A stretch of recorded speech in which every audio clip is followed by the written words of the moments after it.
考えましょう。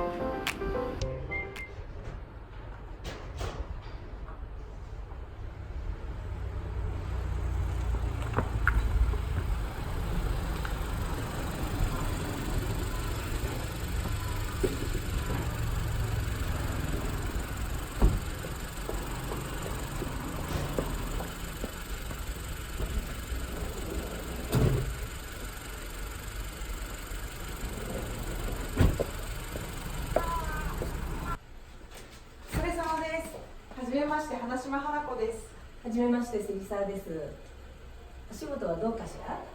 大変ですが、学生たちは可愛いし毎日楽しいです。そう、よかったわ。車をどこに止めたらいいかしら？あちらに止めてもらえますか？